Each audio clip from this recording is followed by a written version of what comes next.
Hello and welcome to scrapbookingstation.com. In this video we're going to create some pennants from scratch. So we've got a couple different shapes to go through. Most of them just need a ruler, a trimmer, and a piece of grid paper. Makes things easier. So I'm going to put the camera over my shoulder and we're going to get started. Okay, let's begin with my favorite banner shape for scrapbooking, and it's because it leaves you the most area for your photographs or journaling or titles. And so let's talk a little bit about terminology. First off, since I'm talking about matted banners, this is going to be the any, and then this is going to be the mat. So on your any, and actually on your mat also, the width is the horizontal from edge to edge. The length comes from what I'm calling the center point to the top edge. And then you've got a measurement corner cut, which goes from the point to where this corner is cut from your banner. Okay, so we got any, mat, edge, width, length, center point, and corner cut. So let's take a look at my first sample. So you always want to start with a rectangle, and I always like to start with a template. And this way I can cut it, take a look at it, and make sure it fits whatever it is I want to put inside. And this is probably a little bit larger than using a scrapbook, but we'll take a look at smaller examples as well. So I'm starting with a rectangle that's 2.5 width, 3.5 length, and my center point here is 1.25. That's just half of 2.5. So I mark that. And my favorite quarter cut is to use the same distance from here up along each side. So I've marked 1.25. And now I'm going to go cut those out. And before you go too much further, let's take a look at another little example, because chances are you're going to mass produce these. So I've got a 1.25 by 2 inch, and I've got a 3/4 inch corner cut. And so the first thing I'm going to do is cut a strip the length of my banner. So that's going to be 2 inches. So it's going to look something like that. Now if you have to make a lot of these and you're going to do some sort of treatment, which I did, in this case I stamped it, you want to do that ahead of time. And that's true of the any or the mat. So I've got another example later that I'm going to show you. Well, actually this is an any, which I'm edge punching, and I also did that on the strip. And stamped it with the background stamped. And then on the mat strip, I added a piece of paper. So anything you can do on the strip that you're going to be doing to all of your pennants, you want to do that first. Before we get too far along, I don't want you to think that you have to continue to measure and measure and measure and measure, which is why I've created this template. And so actually the first thing, after you look at all your pieces, you can decide which direction you want them to go. But then you don't need to measure anymore. You've got your template, and you place that right over the finished piece. Grab a pair of straight scissors, and I'm going to get this down in front of the camera. And I'm going to cut. And like I said, throw away your rulers and whatnot, and you've got your finished any. Or not finished, maybe you want to put letters in there or whatever. And that's true whether you're creating the innies or the mats. So now let's talk about the mat. Okay, we're back looking at our terminology, and so what you're deciding now is the width of your edge on the mat. So my original banner was 2.5 by 3.5, and I want a 1/4 inch edge for my mat on this piece. Now all you need to do for your width, you're going to know what that is. It's 2 times it's your original width, in this case 2.5, plus 2 times whatever that edge is going to be. In this case that's going to be another 1/2 inch. Now the length, you don't know that really, because as this slope gets steeper, you actually have to extend more and more. But a good rule of thumb is to add 3 times your edge to the length. And so I cut myself out a 3 by, let's see, 4.25 piece of scrap. And what I'm going to do now is take my template. Now I've just switched colors so it's easier to see.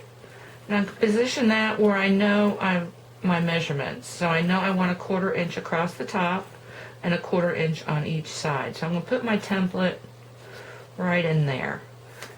Now you can eyeball this. I drew lines so it would be easier for me to see from an angle.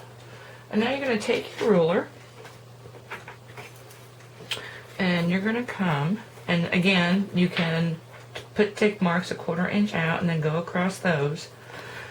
Or if you've got a ruler like this one, a clear one that will give you 1/4 inch, line it up with the edge of your banner.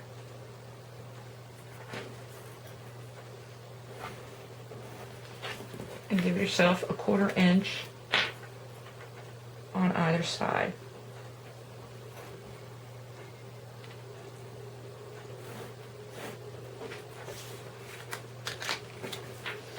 And so, now this, from this tip to this end, is going to be the length that you're going to want your strip. Now, having said that, I'm doing all this on templates only because I'm assuming that you're going to be making more than one and you don't want to do a bunch of measuring. If you're only doing one banner and a mat, you can do all this on the back, and that's true with any of the shapes I'm going to show you. Flip it over and use your real cardstock. So I know I'm looking at, from the tip of this to the top of my mat, I'm at 4 1/4 inches. So when I go cut my strip, it's going to be 4 by 1/4. So let me just do my other little example that we've been working on. It was this guy. So he's 1 1/4 by 2, and we had that 3/4 inch where we cut these out. And so now I want a 1/8 mat around this guy. So I'm going to add 2 times 1/8 to the width, and I'll get myself 1 1/2 inches for my matting template. And then I'm just going to extend it out, and I'm going to show you why. So I've cut my mat. Again, it's 1 1/2 inches because I know I want an 1/8 on either side. And I gave myself extra length because in this one, and you always want to keep this in mind, how are you going to punch the holes if you're going to punch holes, and where you're going to punch the holes. So in this case, I did all the same things, except I scooted my banner down. And that's so because I know I want a strip of piece of paper on here on my mat so that I can poke holes into it. But then I did the same thing, only this time measuring 1/8 of an inch from each edge. I came up and I know that for my strip of paper, I'm going to need 2 5/8. And so I went ahead and took my matting cardstock. This is a 2 5/8 strip. And then remember, anything that you're going to do to this strip is much easier to do while it's still a strip. And then I'm going to go and I'm going to slice this. I forgot to mention this last time. What you do is slice this after you've done your whatever treatment you're going to do. Go ahead and slice it by width. And then you come up with rectangles like this. And then, like I said, I'm going to punch holes in here. I'm going to use that for threading. So that's always something that you need to keep in mind. Now again, to do the tip, I'm going to go ahead and go back to my template. Cut this other edge off. Position right up against the top. And use this to do my corner cuts on all my rectangles.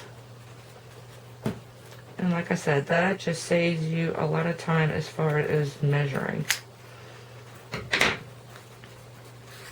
And they're going to be all set to go. I'm going to leave you with some finished projects using this shape, and we'll get right into the standard pennant.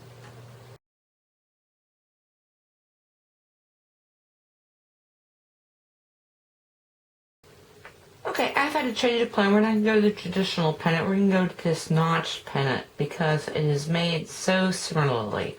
And we're going to work more about designing around what it is you want to put on your pennant face.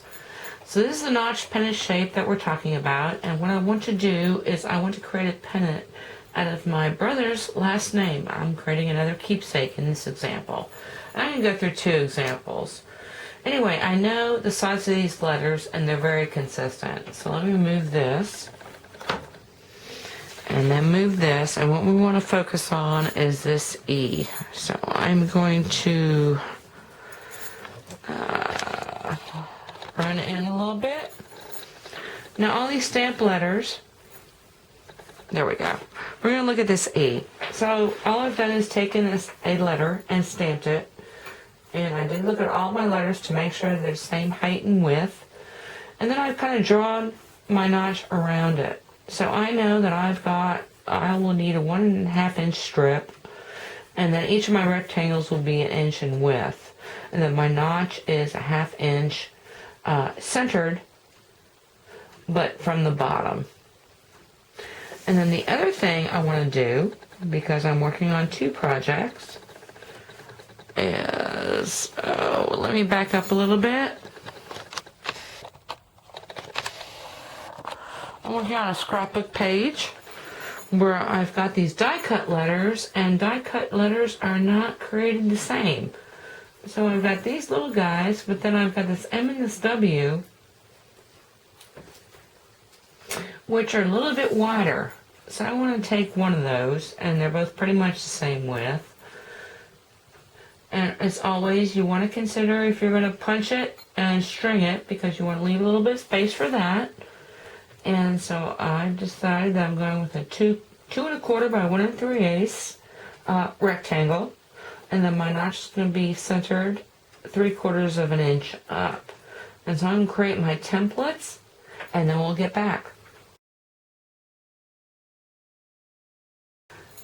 Okay, so I've cut out the innies pretty quickly, and all I was trying to show you is you position your rectangle onto grid paper. There's very little measuring to do. So wait, now I'm going to work with these little peach guys. And so my original, this was the E, and my original was 1.5 by 1 with 1/2 inch notch. And so what I'm going to do is I want a 1/8 border. So now my width will now be, excuse me, 1 1/4, and then I'm not quite sure what the length is, but I want to add at least 3 times my edge, which in this case is 1/8. So I'm just going to go with 2. And I'm going to position my scrap paper like this. Let me wipe this out of the way. And now I'm going to use my clear ruler again. And I'm going to give myself 1/8 of an edge. It looks like I've got 1 7/8 for a strip. And we're going to go through exactly the same thing as far as cutting a strip and then rectangles, and then we'll finish up.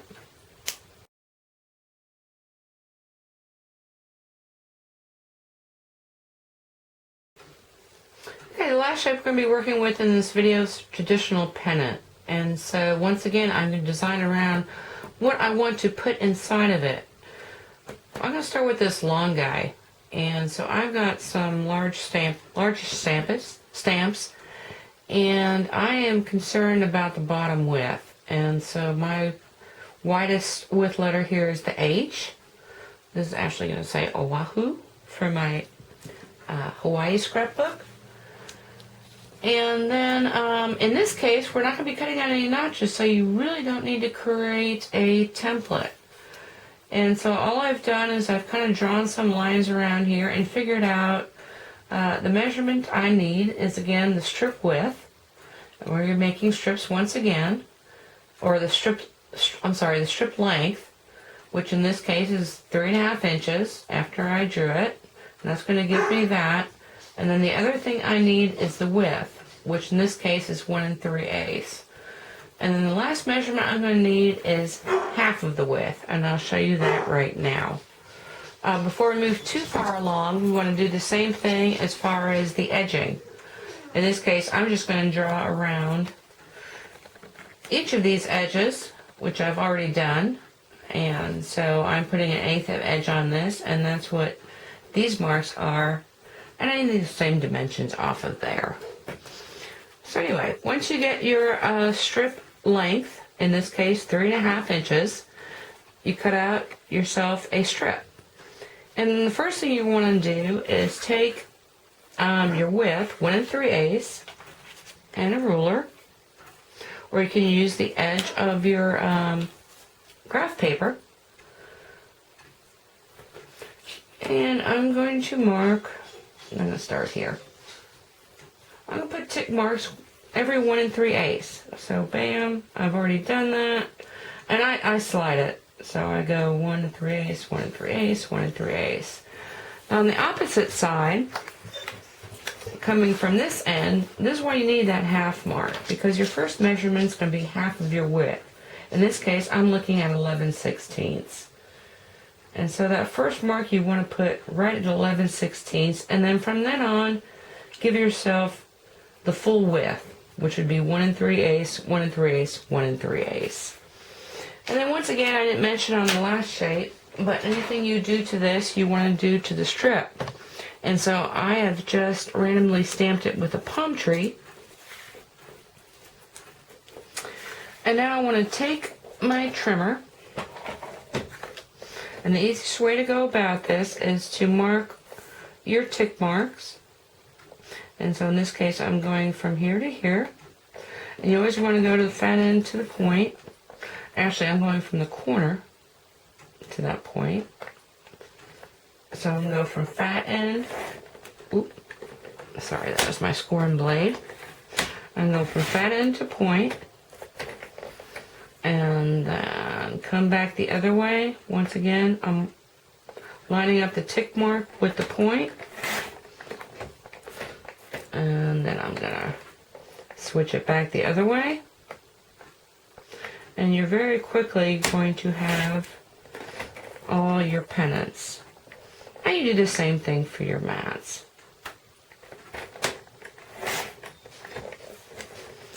Okay, so I'm going to cut all those out. Then of course all rules are meant to be broken. And let's look at this C over here, because I'm making a graduation keepsake for this weekend. I already know I'm going to take lots of photographs. And so I worked around these stamps. When I am on vacation, my souvenirs are always something scrapbooking. So whether it be a local paper, or in this case, this was from the Mall of Americas, I found a scrapbook shop. Anyway, I love letters where every letter is the same dimensions. And so I took that, stamped it, once again designed around it. Then I've got another 1/8 inch edge, which I took my ruler and marked that. And then marked my critical dimensions. So once again, I've got a 1 1/8 inch strip. I know each of my pennants are going to be 1 1/8 inch wide. I know my half measure for that is 9/16. And so I marked my strip the same way. Now on the mat, I didn't want to use as much space, which is why I don't particularly care for this shape much. So I didn't cut my mat short. Like I said, all rules are meant to be broken. And so when I did that, I got this cute shape. And so I've already done it both for the mat and the letters. And I'm going to have something like this. And I think that's pretty much all I've got to show you for this, which, I mean, I know it's a long video, other than you don't always need to use ribbon. This is just pattern paper, and if you crimp it or dry emboss it, it's very flexible. And so I am going to use that for that keepsake. Anyway, these are just 1/4 inch strips, and I'm going to line it up like so. Anyway, I'm going to finish my Hawaii scrapbook page, leave you with that. And then lastly, we're going to go through some of the projects that I've done and refer you in the captions to other videos having to do with the techniques around those scrapbook pages other than the pens and banners. I'm hoping you took away something with you that you can use in your own scrapbooking. Thank you for watching.